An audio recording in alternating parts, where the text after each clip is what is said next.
presenting by Deep Music।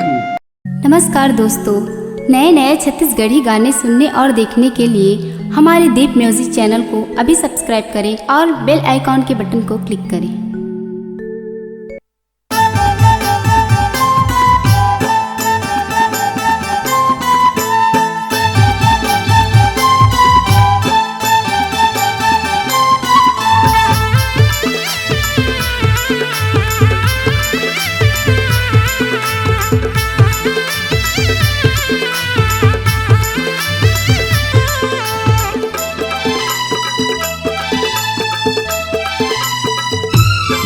चलो दामा खेड़ा जाबोगा, कभी साहेब के शरण में जाबो ना। चलो दामा खेड़ा जाबोगा, कभी साहेब के शरण में जाबो ना। नरियर फूल पान चढ़ाबो, नरियर फूल पान चढ़ाबो, कबीर के शरण में जाबोगा। चलो दामा खेड़ा जाबोगा, कभी साहेब के शरण में जाबो ना। चलो दामा खेड़ा जाबोगा, कभी साहेब के शरण में जाबो ना।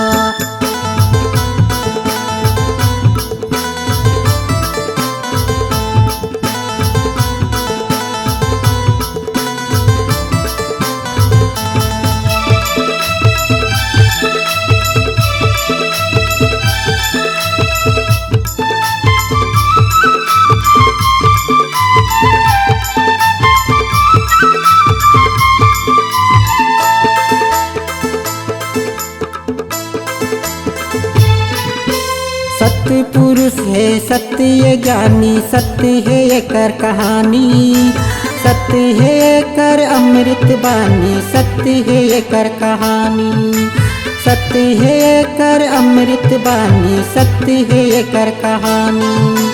सत्य पुरुष है सत्य ज्ञानी, सत्य है एकर कहानी, सत्य है एकर अमृत बानी, सत्य है एकर कहानी, सत्य है एकर अमृत बानी, सत्य है एकर कहानी। साधु संत मुनि ज्ञानी, साधु संत मुनि ज्ञानी, सुनावत रहते अमृत बानी।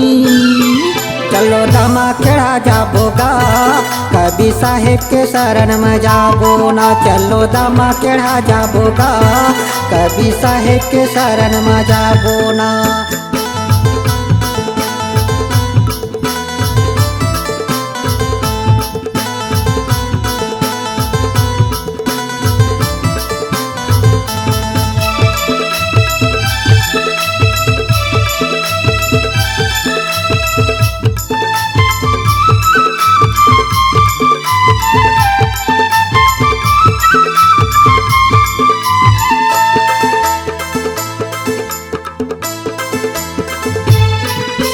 दामा खेड़ा के मेला माँ छाए है संत ज्ञानी, बैठे बैठे सुनावत रहते सबला अमृत बानी, बैठे बैठे सुनावत रहते सबला अमृत बानी।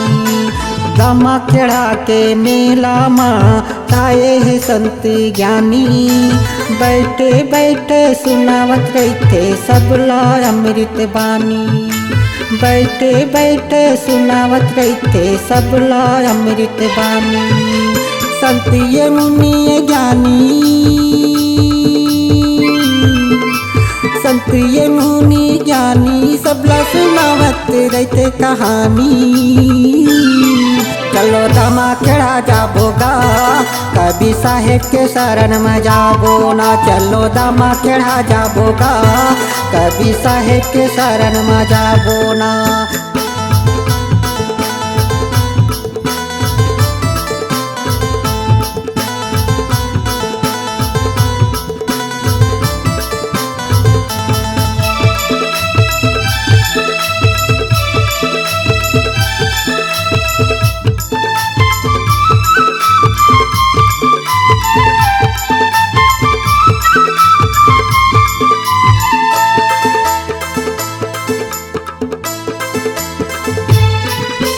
सेवाला करबो मेवाला पाबो साहेब के गुण लगाबो सब जंजुर मिल के साहेब के गुण लगाबो सब जंजुर मिल के साहेब के गुण लगाबो सेवाला करबो मेवाला पाबो साहेब के गुण लगाबो सब जंजुर मिल के साहेब के गुण लगाबो सब जंजुर मिल के साहेब के गुण लगाबो आरती उतारबो आशीर्वाद पाबो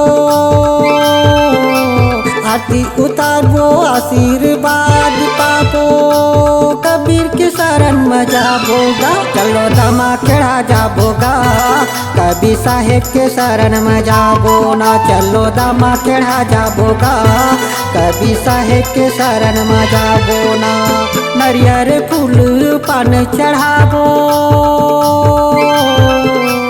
नरियर फूल पान चढ़ाबो कबीर के शरण में जाबोगा चलो दमा केड़ा जाबोगा कबीर साहेब के शरण में जाबो ना चलो दमा केड़ा जाबोगा कबीर साहेब के शरण में जाबो ना चलो दमा केड़ा जाबोगा कबीर साहेब के शरण में जाबो ना चलो दमा केड़ा जाबोगा कबीर साहेब के शरण में जाबो ना।